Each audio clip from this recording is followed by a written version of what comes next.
What's up? Ghost Fictions is here, and we're back again. This is the third part of a story where DxD universe reacts to betrayed Villain-Issei. But before we start, please consider subscribe to the channel and give this video a like. Don't forget to check the description for more information. Now, let's get into part 3. Anyways, before we begin, I would like to bring some more guests. RageRevan snapped his fingers, bringing in 2 additional guests. The first was described to be a woman whose beauty exuded that of many. She had creamy skin that seemed softer than wool, had deep blue eyes, and a beautiful expression that exuded serenity, and she gave a mystical aura. She had long light blue hair that moved freely until it reached her waist. It looked silky and shiny, which added to the beauty of her body. This was Tiamat, the Chaos Karma Dragon in human form.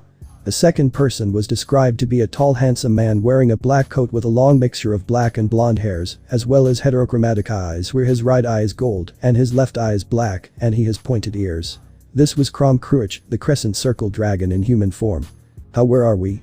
Tiamat asked in surprise as RageRevan walked to the 2 and greeted them. Welcome, Chaos Karma Dragon Tiamat and Crescent Moon Dragon Crom. I was the one that brought the 2 of you here. The 2 dragons could feel his aura, which eclipsed that of even Great Red. They knew he had to be treated with respect, or there could be a confrontation. Not that Crom minded, he always loved a good battle. So then, why did you bring us here? Tiamat asked with curiosity, as she spoke while looking at Ajuka and others. She could easily recognize some familiar faces. I mean, even they are here, so what is going on? Patience Tiamat, all will be revealed away, but I will give you a small gist of it. You will be watching the alternate version of Issei Hyoudou, the Red Dragon Emperor. Crom was intrigued by this. This meant that the multiverse was real and it existed, while Tiamat seemed to be angry upon hearing the name Red Dragon Emperor. However, she kept her cool in person. She did not let her anger get the better of her. Besides, she couldn't help but respect Issei, especially for his actions. He was different from what she had heard of him, as Crom asked. So is there anything else you want to tell us? Crom spoke as RageRevan snapped her fingers, internally smirking. They both were surprised by the information they received of the alternate version of Issei and their fates. They were livid by the fact that they were sealed in sacred gears. As they look at Michael and the angels with anger and fury, they were about to lunge. However, RageRevan spoke, stopping them. Now, they are not to blame for your counterpart's fate done by Yahweh, the biblical God, so please stand down, alright? RageRevan spoke, raising his aura a bit, causing the 2 to be nervous. However, they were still angry as they soon turned their attention to Riaz and her peerage of whores, as Tiamat spoke. You all should be disappointed in yourselves. I may hate drag, but Issei did not deserve what you girls did. We frown on cheats, and I have no respect for any of you. Tiamat spat with utter coldness, as Crom agreed with her words. She then spoke, seriously, I saw him fight tooth and nail for you heathens. I agree with Tiamat here, even I have no respect for you. If I were in Issei's place, I would have RageRevan use you girls as his sex slaves, or let you girls die. Crom spoke with no care for the girls, causing them to shiver and cry, as Tiamat muttered, that was a bit too far. I could care less, I am an evil dragon after all. Crom responded with a shrug as the 2 walked to their seats. RageRevan then spoke while snapping his fingers, now I will be bringing 2 more guests. I would like it if none of you fight in my theater. RageRevan snapped his fingers as 2 people came into the theater, all of whom were on guard upon seeing the newer guests that were present. They were Hades and Nyx. Hades was described to be a skeleton god. He had the appearance of a tall skeleton dressed in attire worn by high priests, gives off a creepy aura. While Nyx was described to be a beautiful young woman with the cute face of a child that has long black hair and with pointy ears. She wears a cute frilly dress called Godly Virgin Killer Clothes that has a corset jumper skirt. Her body also gives out a tremendous dark aura. What are they doing here? Serziches asked angrily. He knew those 2 being here could pose some trouble. Ingvild was shivering seeing Nyx here again, who only gave a smile to Ingvild as she spoke. Well, if it isn't the Leviathan princess, we meet again. You stay the hell away from her. Mary spoke angrily while bringing herself in front of Ingvild in a protective manner. She had activated both of her sacred gears, which were gauntlets in her hands. Hades and the other guests recognized them, and the god of the undead spoke. That's Innovate Clear and Tilo's karma, that means you. Hades realized who it was in front of her and growled in anger. She had been eliminating any Grim Reapers that were located in the western side of the globe. You're Homari, aren't you? Hades shouted with anger in his eyes. As Mary looked at him dead in the eye, she knew he had been a problem to her, especially from the news of him supporting the Cows Brigade and eventually the Alliance of Hell debacle. You know him, Mary? The one who asked was Azazel, who was surprised by this. As Mary looked at him and gave a nod, she spoke in a dead serious tone. Yeah, this guy has been causing problems in the western side of the world, trying to gather allies for his goal, while eliminating those that can oppose him. I was one of his targets, and so far, he has failed in taking me down, while at the same time, I make sure he does not cause problems to me in the future.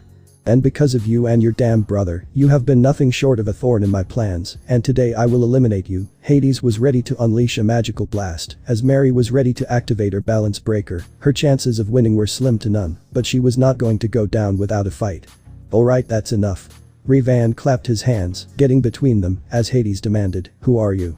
And how dare Revan was not having any of it, and slammed him, sending him flying. The god of the underworld crashed to a nearby wall, as he had several of his bones broken. Nick seemed terrified of the one in front of them, while Mary took a deep breath and deactivated her sacred gears. "There will be no fighting in my theater, so unless you want to fight." Revan looks at Nyx and speaks, "I won't hesitate to put you in your place." Nyx gulped and sat down far away from them. Hades soon recovered, and his wounds healed. He was surprised, but he remembered the blow that Revan had given him, and made up his mind to not mess with them. Hades sat beside Nyx as Revan spoke. "Had you not began a scuffle, I was going to tell you what I brought the two of you here for." "Why did you even bring us here?" Nyx asked with a tone hinting a bit of fear as Revan responded, "I brought you here to show you the multiverse. It is all real." I never knew this." Hades spoke with a surprised tone as Revan added, "Now here is also something you don't know." Revan snapped his fingers as they suddenly remembered what happened. However, instead of being angry, they had a smile.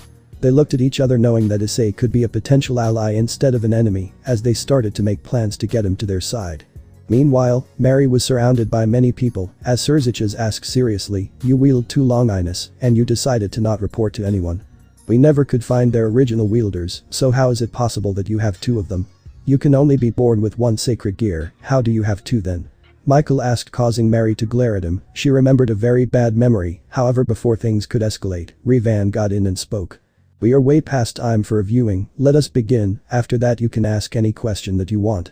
The leaders minus Azazel and Yusaka looked at Revan for a moment, as they soon dispersed. The latter two were also wondering, but had a feeling to not push it.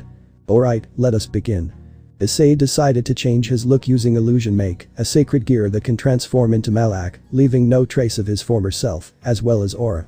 "Wait, he can shapeshift as well?" Mary asked with a tone full of surprise, to which Revan spoke, "Another of his sacred gears. But why shapeshift? Why not confront her like regular?" Hades asked with a surprise as many of the guests glared at him, along with those that supported and loved Issei, as Revan answered, "That will be revealed soon enough." Hades and Nyx agreed with this. They were excited by this Issei, a Issei that was clearly malicious, while those from the factions were worried on Lavinia. While Lavinia herself was fearful on what Issei plans for him. One of the primary reasons he did this is due to the fact that Lavinia Rinai was a master magician. It would take her no less than a minute to figure out that her opponent is none other than the Red Dragon Emperor. He did not want to take a risk in such a situation. This was well known that Issei Hyoudou was the Red Dragon Emperor, and Lavinia, if she manages to find out that Issei attacked her, everything he had done will go down for nothing. The red blade was the sacred gear he used that can easily cut through any magic without any problem. He is right, the fact that he did research is really something. Lavinia spoke with dread in her voice. She was afraid and saddened by what Issei has become in this timeline, while those that did not know Lavinia's capabilities were surprised by what she is capable of. And he knows that eliminating you will forward Malak's plans. Azazel added his own forwards, as Revan smiled. They knew nothing about who this Issei really is, while the rest of the audience watched with dread or fear, while Nyx and Hades watched with interest. "Buddy, are you sure you want to take down Lavinia Rinai?" Drake asked in worry for his friend, as he spoke.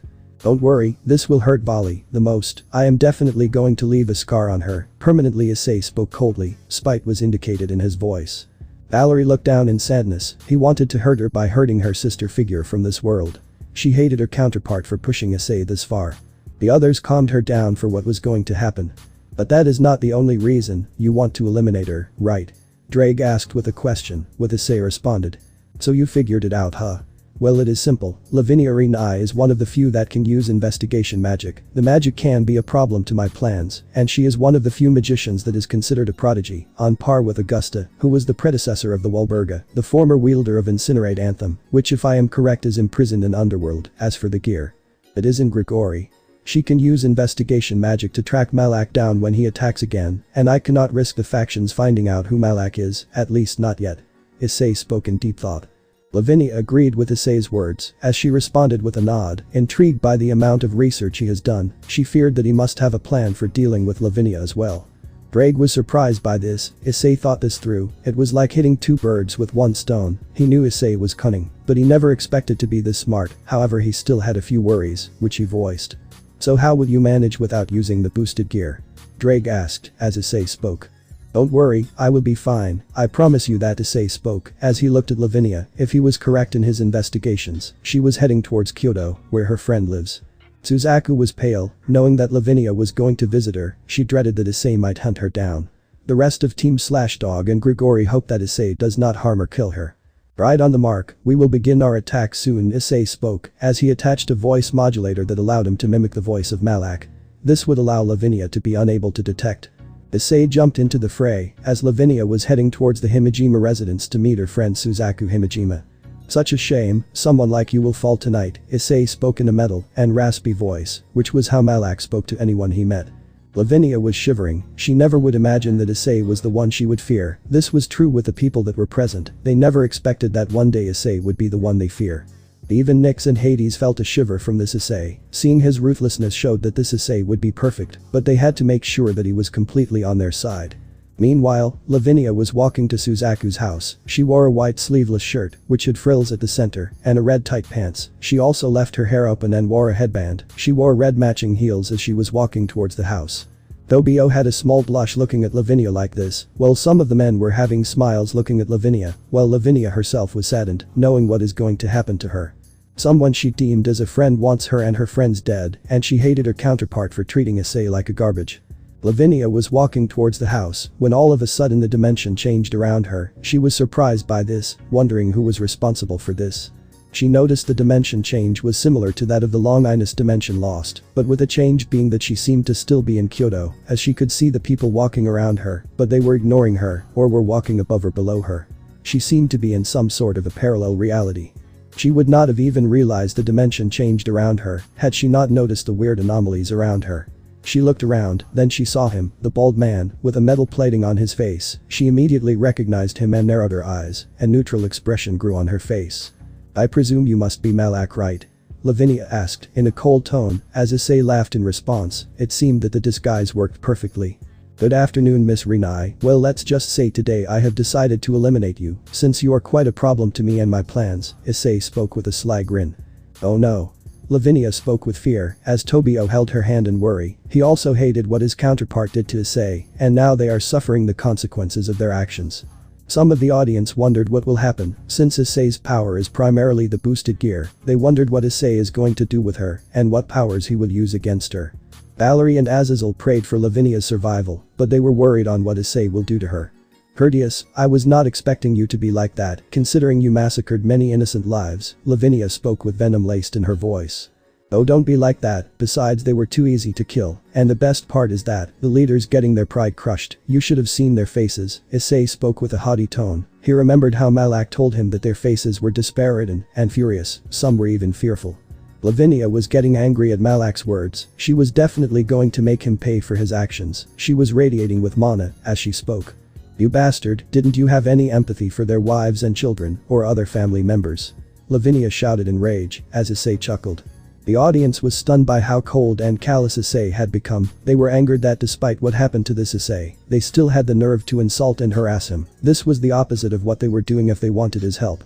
Those that cared for Issei were beyond furious on seeing how much Issei had changed. Mary was livid seeing how Issei was changed because of some morons. "That's not my problem, they were fools to defend their factions," Issei spoke, while narrowing his eyes. "Blind loyalty can be a problem. You must understand when it is right or when it is wrong." You really are a monster," Lavinia growled in rage. I am not even close for me to being a monster," Issei spoke with a smile, as he continued. "The only way to escape is by defeating me or I defeating you, but we all know what will happen." Issei spoke with a mocking tone. "This is not going to end well," Lavinia spoke with sadness in her eyes, as Mary added. "Indeed, my brother from another world is known to be ruthless as identified by his last fight. I wonder what he has plans for you." Lavinia Mary spoke with sadness. She hated the factions of this world that turned her brother into a monster, as Lavinia agreed to his words. Those that were present in Issei's previous fight against Riaz and the residents of Hyoudou residence were fearful upon remembering this, especially Kiba and Riaz, who dreaded what would happen if their Issei hunts them down. "Don't underestimate me, I won't fall without a fight, and if possible, I will take you to the leaders." Lavinia declared, as ice started to form where she was surrounding. She tried to intimidate Malak, who only chuckled. "We will see about that, Lavinia Rinai." Issei responded in a mocking tone, ready to fight against the strongest ice princess. The audience were dreading this fight, while some were excited to see who will win. They were excited to see how well Issei would fight without the boosted gear. Lavinia knew that the man in front of her was not to be taken lightly, not because she knew of her prowess would not be enough, but she remembered how Malak humiliated Zeus and dared the king of Olympus to do something about it. She looked at her arms, not knowing whether she would even survive this fight, let alone win. But that did not mean that she was going to go down, not without a fight. "Wait, he actually did that," Hades exclaimed with a surprised tone, as Revan nodded with him responded, "Yep, he did that, now you know why Zeus was so angry." Hades nodded. He was happy that his younger brother was humiliated so badly. He wanted to see if Issei would side with him. While Nyx wondered what else she could find about Issei, she clearly knew her counterpart liked him, however this Nyx did not, while she did respect him for his nature. Despite this, she was wondering what else she could find about Issei. "Absolute demise," Lavinia muttered. Moments later, a 3-meter ice doll had formed right behind Lavinia. She looked at Malak dead in the eye as she tried to scan his moments, wondering what move he will pull next. "You think that a huge ice block will intimidate me?" Issei spoke with an arrogant tone, as Lavinia looked at Issei with anger in her eyes, but she reeled it in. "It won't do her any good." In response she spoke. Some frowned at Issei's arrogance, however they knew his power far eclipsed that of even Shiva, and they dreaded what was going to happen. Lavinia was herself fearful upon a confrontation between an aggressive version of Issei. "Then come and fight me, if you think it is just a huge ice block, Malak," Lavinia shouted in response, as Issei responded. "As you wish." Ice Princess Issei rushed with his ignited red blade, as Lavinia muttered. Cool. Lavinia instantly froze Malak inside of her ice prison. Malak seemed to be frozen in time, as she then spoke. "You will be questioned for what you have done, Malak, and your fate will be decided by the factions." Lavinia spoke coldly while approaching Malak. "Is it over?" Surziches asked, as some of the audience were hoping that it was over. They hoped that this Issei could get some real help, since if done, he would have become a much better person in this world. Many of the others wanted to make Dai suffer if anything happened to Issei. Some like Ingval glared at Ryu in anger, causing him to flinch, as Crom spoke. "I pity my counterpart, stuck with that bastard." Tiamat responded in agreement. "I couldn't agree anymore." Ryu looked down in sadness and anger at his counterpart. He hated what he had done to her brother. Meanwhile, the hiatus watched in concern seeing Issei in this state. They only could pray for Issei's safety. However, unbeknownst to Lavinia, Issei was waiting for her to approach her closely. He was internally smirked, as he thought. All according to Kakaku, Issei thought as he witnessed Lavinia coming close to him. Once she was close enough, she raised her hand to bring her eyes to bring the frozen block in a dimension where she could. "Wait, absolute demise's ice is meant to be strong, how is he?" Lavinia was about to ask, when she realized that this Issei has access to a much stronger copy of her sacred gear. She was done for. "She is his prey." Auden spoke with sadness, as those that were hoping it to be over now dreaded what Issei will do. Issei waited, where his hands could reach Lavinia. She saw Malak being transported to a separate dimension. Once that was done, he broke the ice and grabbed Lavinia by the throat. "Did you really think a mere ice block would stop me?" Issei taunted Lavinia, who was struggling to breathe, as she muttered weakly. How? I don't think I need to tell you my abilities, and besides, a magician doesn't reveal his tricks, doesn't he?" Issei spoke in a mocking tone as he flung Lavinia to a distance. The ice mage managed to recover, seeing that her plan of subduing Malak failed to work. "If anything, this Issei is only playing with his prey. You will see that it is inevitable to fight against this Issei." Revan spoke, as Lavinia became even more fearful. The fear that was present from the start was magnifying in the audience. They knew this Issei was an utter monster, and with no sense of mercy. Lavinia managed to recover as she unleashed a storm of elemental spells. Several magic circles were brought out, with Issei recognizing them to be fire, electric, ice, dark and light magic. She then shouted, "Take this." Lavinia released the magic, as flames, lightning strikes, ice spears, squalls, arrows of light and finally balls of darkness were flung towards Issei. Before they could even hit him, Issei raised his hand, stopping every last one of them. "My student just pulled a matrix." Azazel spoke with shock. Some of the audience couldn't deny that this move was just simply badass.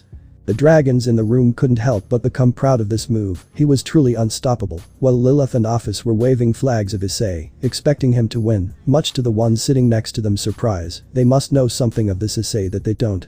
"Impossible. How can you stop all these spells?" Lavinia shouted in disbelief and anger. She looked at Malak as he responded, "Like I said before, a magician never reveals his secret."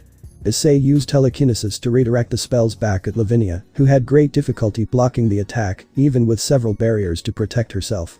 "He used my own spells against me." Lavinia spoke, to which Azazel asked, "How did Issei learn such a strong spell?" Like telekinesis is something that even the strongest magicians struggle learning, but he is able to learn it so flawlessly. Lavinia, LaFay and many magicians agree with this, as they knew it was so difficult for them to learn it properly.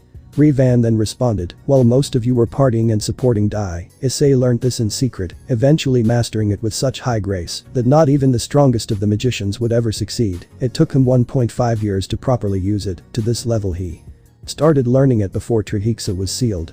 The audience were appalled by this Issei had been working for them, and they treated him so badly. They hated their counterparts for treating him like this, and feared him now. Even Hades and Nyx were appalled by this as well. Once the dust settled, Lavinia was breathing heavily. She had several wounds on her body due to what had happened, with some of the spells striking her back. Lavinia was pale seeing her condition like this, while some of the guests were pleading for Issei to not kill Lavinia. "Damn it, he blocked my attacks with one spell, I need to be careful," Lavinia thought with worry and fear. "Not to mention, my mana was close to running out due to that attack. I seem to have only one choice," Lavinia thought while looking at the doll, who awaited her wielder's instructions. She had no choice. The ground beneath her froze, with Issei taunting her, while maintaining his balance on the new icy ground. "What's the matter? Ran out of spells?" Ice Princess Issei taunted her mockingly. As Lavinia glared at him, she then retorted, "I am not done yet, balance break. Assoluto Argento Mondo." Lavinia chanted. Before anyone could react, the whole dimension changed, which creates a furious blizzard across an entire battlefield and innumerable giant sharp ice pillars, able to turn the entire dimension into a world of ice at full strength. "Maybe there is still a chance," Asia commented with hope, as her peerage had hoped that Lavinia would survive this Issei's rampage. Her balance breaker is one of the strongest, as she can easily go toe-to-toe with even the strongest of magicians. Barakwil added his own words, as they all looked at the screen, wondering what will happen next. Lavinia felt hope. Maybe, just maybe, she will be alive. Her teammates only had a little hope that she will come out of this alive. "Shit. I never thought she would use balance breaker. I need to eliminate her quickly before revealing myself by using more of my powers." Issei thought with worry when he noticed Lavinia was missing. Now he was worried. He couldn't reveal more of his powers. He could create a sacred gear that could burn the ice around him, or simply use Drake's flames to burn everything around him, but that would expose his identity. However, before Issei could react, the ice he was standing on suddenly started to rise. "What the?" Issei exclaimed in surprise, as two additional ice blocks rushed towards him. In an attempt to crush him, Issei responded by blocking the ice pillars with his telekinesis. "It is true, my balance breaker lets me have absolute control of the ice world dimension I create," Lavinia spoke, as the audience were amazed by this. She actually has a chance that against Issei. However, they know that he was holding back, meaning he was limiting herself, so that his identity does not get exposed. They feared what would happen if he did not hold back, and this included Lavinia herself. Issei crushed the pillars, as a voice boomed across the dimension. "What's the matter, Malak? Did you get ice across your feet?" The voice was that of Lavinia's, and she was mocking Malak. Issei was not happy with this. He was simply annoyed. Once inside her ice world, Lavinia is basically considered a sort of pseudo-goddess. He needed to find her to eliminate this world. "You will never locate me." Lavinia mocked Malak. As he looked around, Issei responded to her, "Don't you worry, you are somewhere in this world." Controlling the ice, Issei analyzed her sacred gear. In order for him to identify its weaknesses, he knew that Lavinia is hidden somewhere trying to recover her mana, while her sacred gear was controlling the ice. He knew exactly what to do. Lavinia gulped in fear. She was afraid that Issei knows how he will be handling her. She feared on what plans Issei has for her. Even those from Team Slashdog and Valerie team were fearful. Valerie mentally pleaded for Issei to not harm her in any way. Issei took a deep breath, as some more ice pillars and ice spikes charging at him. He closed his eyes and generated a telekinetic barrier, protecting himself. Meanwhile, he concentrated his telekinetic power inside his body as he continued to focus for a while at a single point. As this was going on, the ice was constantly being bombarded on the barrier, as Lavinia shouted, "Damn it, get out of that prison, Malak, and face me." Malak only had a smile in response. He was done gathering the telekinetic energy needed. It was exhausting, but he had no choice. He had to do this if he needed to end this fight quickly. "You will see a prospect of how strong his telekinesis is." RageRevan spoke with a smile, causing many to dread on this. They were seeing that Issei was gathering his telekinesis, while Lavinia struggled to break the prison. Lavinia herself felt helpless, knowing her demise was inevitable. Issei as Malak will be claiming his first victim. Issei spoke in a neutral tone. As he opened his eyes, he had a small ball that looked like a drop-sized star in front of him. It was glowing with white light as he looked at the ball and absorbed it into his body. Issei started to levitate in the air as he spoke only in a low tone. Repulse. Issei suddenly curled himself into a ball and exploded. A stream of telekinetic energy was sent towards the entire dimension, destroying and disintegrating every single ice that was found. Issei then jumped on the ground, which was now made of regular concrete. Holy shit. Azazel exclaimed. Even the others were appalled by how dangerous his repulse is, which can disintegrate the entire world of absolute demise like it was nothing. Lavinia was pale and amazed by seeing this level of magic that Issei had shown. It disintegrated the magic to nothingness. He was able to do so much damage in just a few minutes. This alone showed what he is capable of, and she dreaded it. The ice was completely destroyed, leaving a crippled doll, which was of absolute demise. Lavinia looked at horror. She tried to make her doll regenerate her ice, however Issei exclaimed in response. "I won't let you." Issei rushed to Lavinia, and before she could react, Issei stabbed her in the chest with his red blade, as she had a look of horror. No, that was Lavinia's last words before the dimension returned to the one Issei had created. She fell on her knees. "No," Valerie shouted, seeing Lavinia in this state. She was going to die right away. Well, Lavinia became as pale, seeing herself about to die by the hands of someone she thought as a friend. Valerie was crying, seeing that she was witnessing the death of her older sister figure, while Tobio clenched his fists in anger and sadness, along with Suzaku. Well, the rest of Team Slashdog were angered and saddened seeing this. "Why ice?" Valerie spoke while crying. As Ingvild and Mary calmed her down, this event showed an evil Issei, and they all dreaded this version of Issei. Revan then spoke. "Oh, I fear we are not done." Azazel looked at him in horror and asked in response, "What do you mean by that?" "Just watch." Looking up, she saw Malak's eyes. She looked in those yellow eyes. They were completely soulless, or that was what Lavinia saw. She feared those eyes. It was like staring at death itself. The audience agreed with Lavinia. It felt like staring at death itself. Even Hades, Crom and Nyx felt intimidated by this version of Issei. "Where is all that bravado you once had? Seems like the Ice Princess has fallen," Issei taunted in a mocking tone. However, instead of being angry, Lavinia was scared. She was helpless. Her wound was too big, and she was out of mana. She could only be helpless in the eyes of her enemy. Her death seemed to be inevitable at this point. "I am sorry guys, I don't think I will come back from this one," Lavinia thought with sadness as a slight tear fell from her eyes. The factions watched helplessly as the death of one of their comrades was going to take place. Several were crying by what they were witnessing. They hated that their counterparts made Issei into a monster. Issei only looked at her with complete apathy and coldness, and thought. "You are right, you will not live through this."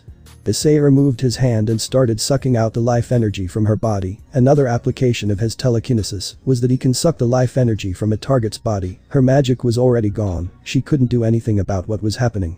That is life drain. He can suck out the life of his targets with his telekinesis, and Issei does not intend to kill Lavinia, yet Lavinia paled herself even more. She was even more fearful on what this Issei plans to do. Valerie watched in horror as she could see her sister suffer by Issei's hands, and there was nothing she could do about it. The others watched helplessly as Issei started to torment his prey very slowly. The audience wondered why he is even keeping her alive and not give her death. Could it be? Ajuka spoke as Surziches responded, "What is it?" When Issei shouted at Ingvild, he wanted them to suffer. "I think that is why he does not want to kill her. He is keeping her on the verge of death, so that we suffer." Ajuka's words made many of the guests horrified by this, as he wants them to suffer. Mary was horrified by Issei's plan. She knew he had problems, but this was something else. Many were actually scared of this Issei. Issei walked away, as he spoke in a low tone. "I hope this news finds you well, Valerie." Issei got out of there and restored the dimensions back to normal. He left, as another person had come to check on Lavinia. Valerie could only imagine the dread her counterpart would be feeling. Same went for the rest of Team Slashdog, all of whom knew the grief their counterparts would be feeling. They cried knowing that one of their friends were killed by their own pillar of that world. Now the scene will change to a few minutes before Lavinia's defeat. The factions wondered what remained now that they needed to see. Suzaku Himejima was a close friend of Lavinia's. She was worried that it has been a long time since she had not shown up. She called the others wondering where they were, but neither of them knew. Those that knew told her that she was coming to her place.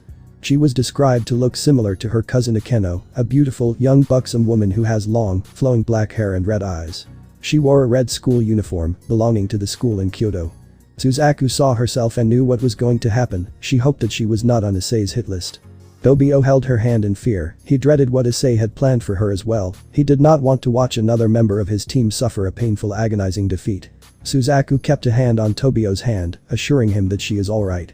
Suzaku crossed the streets as she noticed a barrier earlier, which regular people failed to notice. She rushed worrying something was wrong, while making sure that no one was watching her. When she got to the location, she kept her hands on her mouth in horror. She saw her friend unconscious with an injury aimed at her chest. Lavinia's heartbreaking scream was heard, and this was from Suzaku. She was crying endlessly while trying to wake her friend up. She was trying to find anything that could help her, but she failed to do so. Suzaku dreaded the condition of her counterpart. She feared Issei's change in attitude and could only hope that her counterpart does not suffer like Lavinia did. What did our counterparts do to make us experience his wrath? Tobio asked with curiosity and anger in his voice, but there was also sadness in it, knowing that it must have been really bad for him to do that. It is because of you listening to Azazel that this happened. This is how manipulative the Ryu of this world is. You all fell for it. Tobio nodded as he became angry at this, while Azazel was livid at his counterpart, while Ryu was saddened by his counterpart's actions. He was angered by how far he had fallen. Issei watched the scene. With his drones, he looked at Suzaku calling for others to help her in the situation. I seem to have underestimated her usage of her sacred gear. This was an unknown variable. Never thought she could hide herself. Issei spoke with a cold tone, but at the same time, he had a bit of anger. His underestimation of her could have potentially exposed him. Issei walked away and he recalled his drones. He teleported back to his room to avoid suspicion. He is treating everything like an experiment. Is that how he deals with his enemies? Ajuka asked, to which Revan responded. Indeed, he is known for using calculations and predictions. Any unknown variable is also accounted for. The audience were surprised by this level of ingenuity, while Azazel and Ajuka knew that this Issei was extremely capable of doing serious damage with some calculations. And now they have witnessed it as well. Now this scene will take a few days after the attack. The audience nodded, with some of them dreading the aftermath on what Lavinia's situation will be. They hoped for her being alive.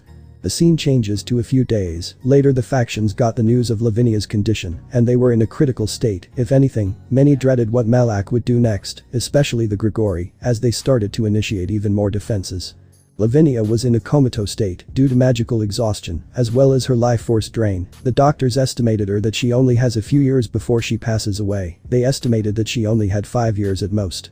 This was a huge blow to Team Slashdog, especially to Tobio and Suzaku, who cared for her like their very own. Suzaku blamed herself for not protecting her friend from Malak. But not even they could imagine who was affected the most. And that was Valerie Lucifer. She saw Lavinia as an older sister and mentor figure. She was shattered when she heard the news of Lavinia's condition and broke down. She couldn't handle that her sister would be gone in just 5 years. She was grief-stricken. The audience were devastated by Lavinia's fate, with Lavinia herself was crying seeing what her fate was. It was truly a fate worse than death itself. The only ones that did not care for Lavinia were Nyx and Hades, both of whom were neutral seeing what had happened, while Tiamat and Crom felt a little bad for Lavinia. While they were horrified by Issei's actions, Tiamat felt a little fear knowing this Issei. They knew Issei was not the same, and that alone either saddened or happy by what happened to Issei. However, there was one person who was unaffected by the news. That of course was Issei Hyoudou, who spoke. Damn it. I hate Grom. Always hides behind a wall and takes my brawler down. Issei got up and started walking outside the room. As he opened the door suddenly exploded due to a magic attack. But the Issei looked at the direction from where the attack came. However, before he could continue speaking, someone started to attack him. Issei dodged it as he saw his attacker to be Vali. Oh dear, not again. Valerie Facepaleemed at this. She hasn't learned from last time. She knew she was going to get hurt again. Azazel and those that cared for her knew she was going to suffer again. What's your deal? Issei exclaimed with anger. However, Vali ignored him. She kept punching as he kept dodging the attacks. Stop attacking me. Issei spoke with an annoyed tone. If you had given us the information about Malak, Lavinia wouldn't be in this condition. Valerie shouted angrily while tears fell from her eyes. Issei kept dodging the attack while responding. Like I said, not my monkeys, not my circus. You are on your own in this fight. Issei kept dodging as Vali shouted in response. You have a book that can recreate any sacred gear. You should use this power to save innocent lives. Valerie shouted in pure fury, with tears falling from her eyes. She did not stop punching, however.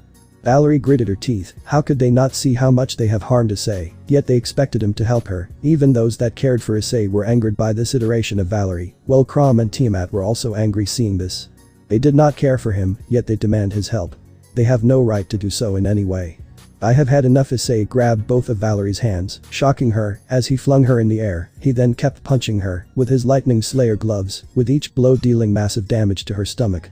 Valerie coughed up saliva at every punch. As she was in midair, Issei responded by giving her a roundhouse kick to her face, sending her flying across the residence, knocking her out cold. Valerie was pale by this. She has not learned her lesson. She could only mutter one thing. Idiot. People change for two reasons. Issei looked across. Most, minus Goro and Mickey, were ready for a fight. They had unpleasant expressions, however most of them even had fear in their eyes. Issei then continued, one is by change of heart or mind, and the main trigger is that all it needs is one bad experience to do so. Ingvild listened to every word Issei said. She remembered his words that he will one day burn everything she held dear, but that is the problem. She barely had anyone. Her parents died a long time ago. Her father Lucius was also killed by the old Satan faction, and ever since then, she lived in Grigori. After that she was kidnapped, and well, the rest is history. Ingvild looked down, remembering her past. She shared the same past as her counterpart did. Mary calmed her down, as she knew it must have been a dark past. Many of the guests felt pity for Ingvild, while Nyx hardly cared for her. She hated that this brought back memories of a brutal loss at Issei's hands, who almost killed her during their confrontation. She hated herself. She wished she could go in the past and make her realize her biggest mistake, but that is not going to happen.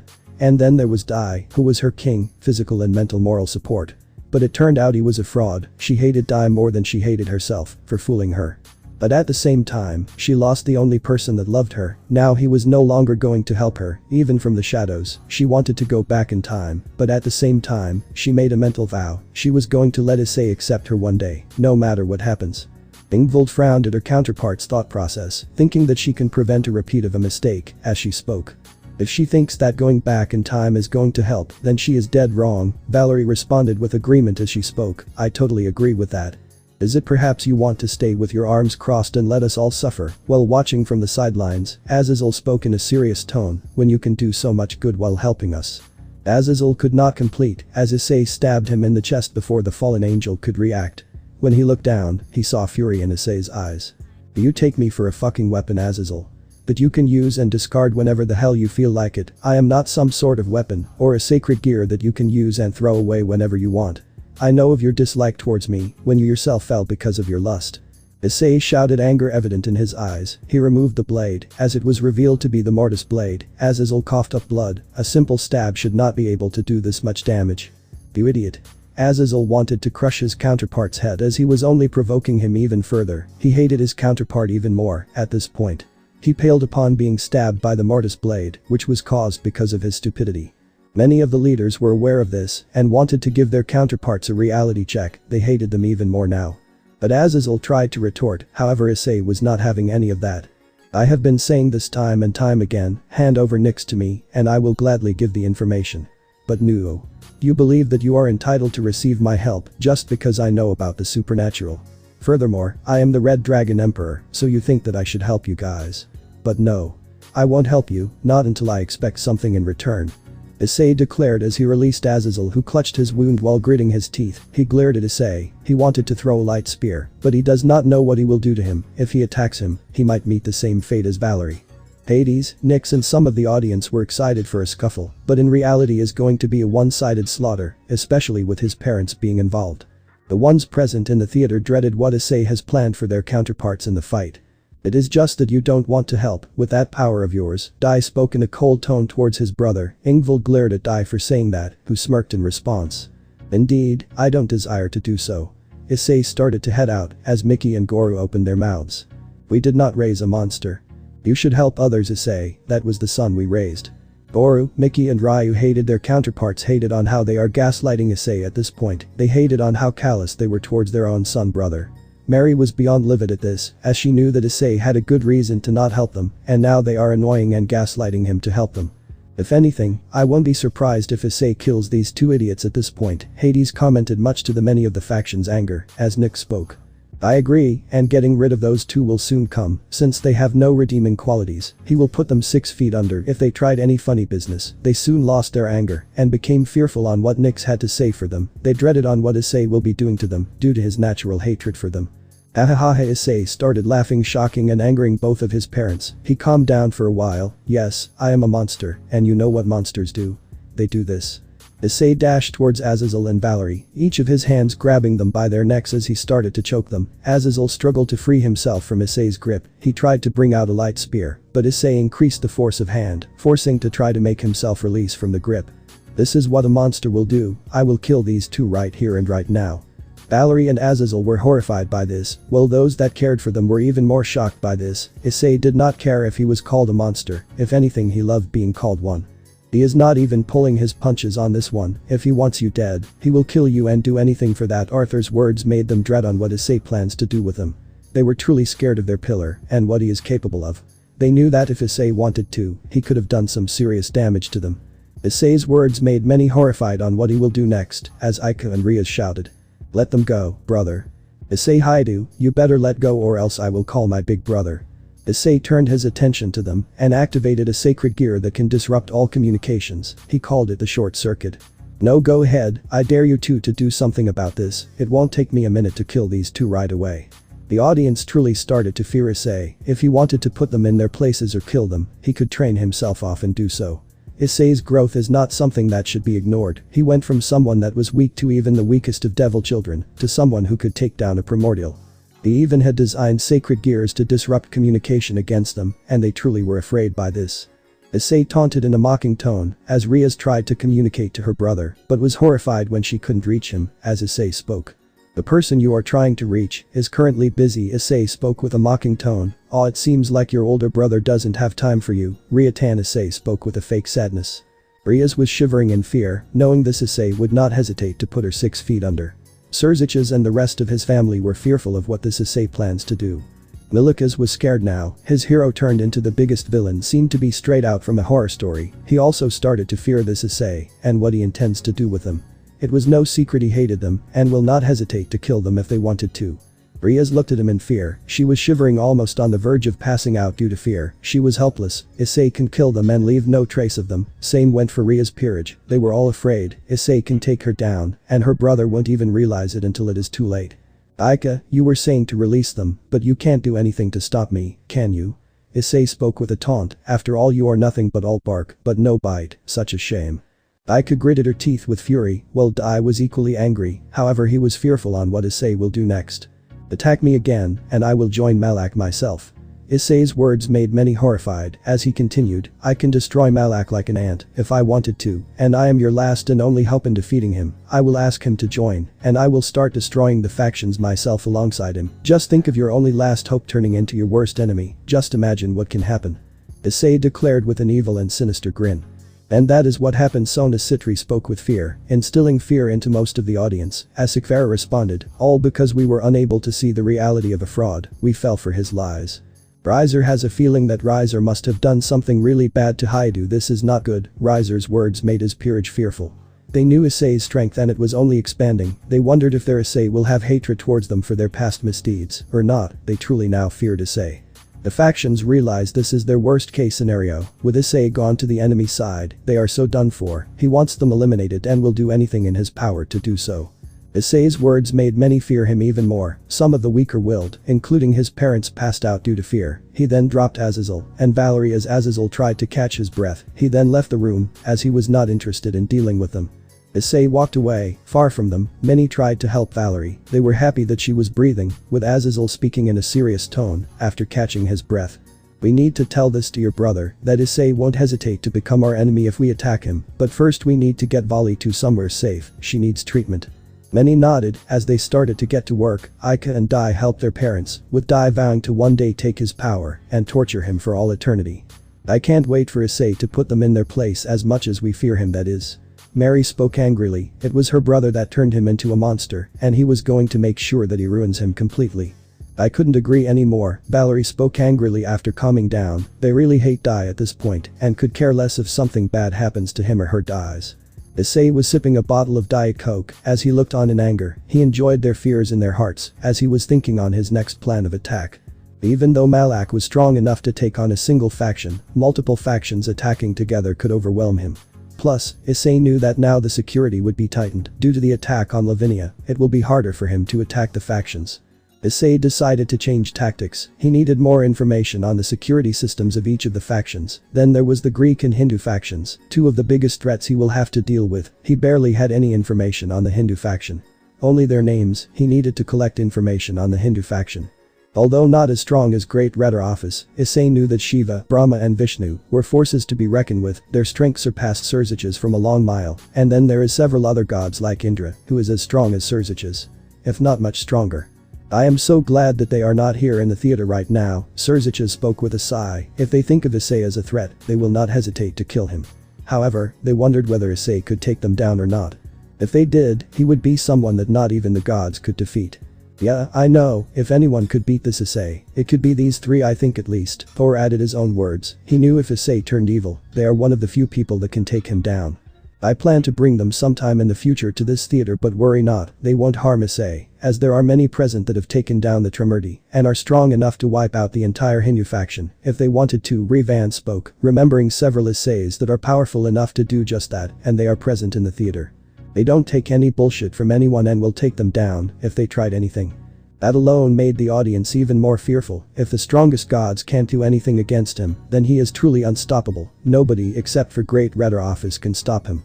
Meanwhile, Office and Lilith smiled, meeting some of them, as many cared for them, some were hostile towards them, as in those realities their counterparts had betrayed Issei, and in retaliation, Issei managed to kill them and become unstoppable. As for the Greek faction, he needed to deal with Zeus and Poseidon, although they aren't as strong as Hades, who could beat them in a long mile. They were still pretty strong, he needn't underestimate them. And finally the Norse faction, who had Thor, Odin and Vidar, three people who could give a run for his money. Those were the people so far he found out that he needed to be careful of, aside from Surzich's, Ajuka and several others. He is calculating on those that will become a problem. Ajuka spoke in a serious tone, as Odin responds, he knows that some of us can become a problem, and is taking measures accordingly. Hades smiled at Issei, this Issei that was, who knew that how strong he was, and what he is capable of. Revan smiled, looking at Hades, knowing that he is going to receive his biggest surprise in this chapter. Hey Drag? Issei asked his best friend, with the boosted gear, speaking up. You better give me a good reason, you ruined my sleep, I was finally gonna get laid. Drake spoke while comically crying. As Issei's sweat dropped, he gave his friend a moment, and then spoke. Tiamat had a frown seeing this. She had feelings for that dragon at one point, but he ignored her. As a result, she had no feelings for him. Crom looked at her and made a silent sigh. Drake was never good with women. Albion agreed with his rival mentally, as even he never got laid. He hated how people were afraid of them than to leave them alone. Majority of the audience sweat dropped like Issei did. They also had to agree that this was really something. They never thought that the Welsh dragon, someone that they feared, would have such thoughts. I was wondering that since our fight is tougher, how are we going to gather information? Issei asked. Well, you could infiltrate the factions, or you can have others do the job for you now. Let me go to sleep. Drake spoke, not caring for the factions anymore. He hardly could feel anything for them, given how much they looked down upon his best friend. Issei thought of the proposal. He then spoke in response. I see, so they will act as our eyes and ears, huh? Not bad, thanks Drake. Issei praised Drake, who only dozed off in response. Zzzzzzzzz. Drake snored as Issei sighed at his best friend's attitude. He was thinking on who his targets will be. Oh yes, I can go for those three, Issei thought with a malicious grin. He remembered three people that could be perfect infiltrators. They were. The audience was fearful on the three victims that Issei had planned for. They wondered who he is going to go for and what his plans for them are. Fucking ring ring ring. An unknown voice came. He then sensed his phone vibrate as he looked at the caller ID and started to sweat. Hi, Issei spoke, slightly nervous, as a woman's voice came from the speaker. Issei. Where have you been? You haven't contacted me and my husband since a long time. The woman exclaimed with feigned sadness. Hades had a jaw drop when he heard this voice. He knew who it was as he muttered, it can't be. The audience looked at Hades in surprise. They never saw the god of underworld act like this. They knew something has to be off for this to happen, as Revan smiled, knowing who exactly it was. Some of the guests had a feeling that the voice is familiar. I am so sorry, I just had a lot of work to do. Issei spoke, trying to explain himself to the woman, as the woman spoke. Well, I am happy that you finally decided to take some time off from your busy schedule, the woman spoke with a slight happiness tone. I know, I really am sorry, Issei spoke with slight sadness. It almost felt like Issei cared for this person. She seems to care for my little brother a lot, Mary commented as she looked at Hades' dazed face. She was surprised to see why the underworld god was like that. Many wondered who this woman was and why Issei cared for her so much. Some wondered whether she was another lover of his. The girls that loved Issei hoped it to not be true. Either way, when are you coming to visit us? The woman asked, as Issei responded. I can come right away if you want me to. Issei spoke with a beaming smile. That's good. I would definitely prepare you a feast, young man. The woman beamed with happiness. Issei responded, I am looking forward to that. The woman then asked, so for long you will stay here? The woman asked. A week, and besides my family doesn't care if I am even away for a year. Issei spoke, as the woman responded with an assuring tone, but we do, both me and my husband do, so you can come here, whenever you can, Kay. Hades had a tear fall from his eye when he heard who she was. He remained silent upon hearing that voice once again. She was alive in this world, unlike hers. Nyx noticed this and asked silently. Who is she? Hades did not respond as he remained silent.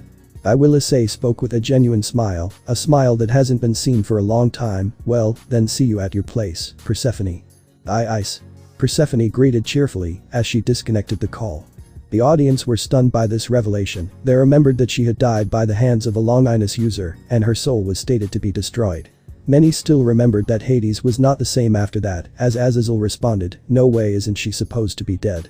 She is in your timeline, however not in this one. How she is alive will be explained in the next chapter. RageRevan spoke as the audience nodded. Nyx now understood why Hades was crying. He missed his wife even to this day. Some of the audience pitied Hades, while many were still angry at what Hades had done in the past, since his actions did indirectly kill Issei once before. Issei felt at ease. He headed back inside to pack, drag, then spoke in a cheerful tone. It feels nice to hear from her, partner. Yeah, well, let's not keep her waiting and head to prepare ourselves. I guess it is nice of you to have that smile of yours. Drake spoke in a cheerful as he deactivated the gear. He headed to his room and packed his stuff. He was about to head out when Issei can't even have peace at his own home. Yasaka spoke with a frown as the residents of the Hyoudou residence looked down in shame and sadness, seeing how much damage they did to Issei. It was no wonder why he drastically had changed. Where are you going? A voice spoke with a hint of fear came from outside his door. Issei turned to who it was and narrowed his eyes. It was Asia that called him. Where I go is none of your concern. You can leave if you want to. Issei spoke with spite. He was annoyed that she ruined such a good mood of his. Issei, wait, your mom. Asia could not complete as Issei had already left to the realm of the undead.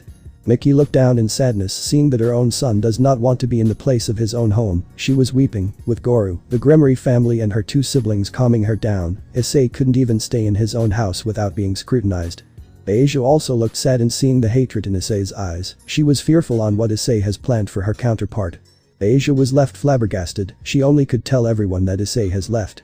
She knew that Issei will not be back for a while.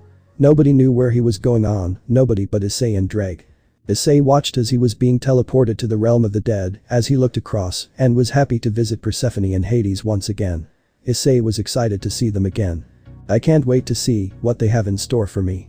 Alright, that's it for the viewing now. I'd say you all should head to the cafeteria to have dinner. We will begin the final viewing after that for the day. RageRevan suddenly got a message as he suddenly spoke towards Ingvild and Mary. Could Mary and Ingvild wait for a moment? The two looked at RageRevan and asked, what is the matter? Mary asked with confusion, to which RageRevan spoke, I am going to let the two of you meet Issei, right now if you want, that is. Both Mary and Ingvild went wide-eyed, while the rest remained baffled. Yasaka voiced her concerns. Why not us?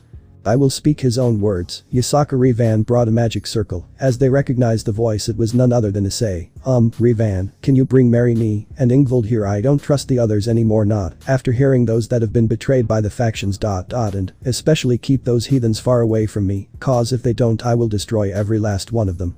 Those, he is referring to other alternate versions of himself. The audience was crestfallen by this, except Tiamat, Crom, Nyx, Hades, Mary and Ingvild, out of which, the latter two felt bad for the ones that supported him. Hades and Nyx seemed content with the trust issues he has. He would become a valuable ally. Not to mention his anger is something that even scared Hades and Nyx. While Tiamat and Crom frowned, they knew exactly why Issei is like this. Tiamat could relate to Issei to some extent. She also had a similar feeling of trust after a very long time. Those that cared and or loved Issei were heartbroken by this lack of trust he had for them. Some were even crying because of this. The factions and those that betrayed Issei were completely fearful. They were already affected by what happened in this chapter. They knew he was getting stronger as time passed, and they were afraid of what he is capable of. They knew that he must not be messed with. The leaders looked at each other. They had to plan on how they should be dealing with Issei. RageRevan then spoke. Now, I would say the rest of you should head to the cafeteria, minus Ingvild and Mary. RageRevan spoke seriously, causing the rest to reluctantly to leave. Some helped the ones devastated to the cafeteria. Alright, I will be teleporting you two to him, so I would say be ready. The two girls nodded in agreement as they were soon teleported to his room. They left, leaving RageRevan alone, who spoke with a sigh. Now to locate those souls that were killed by the factions of that universe, Revan muttered as he teleported out of there, leaving the theater empty. That's it guys. Thanks for watching and supporting us. See you in the next part.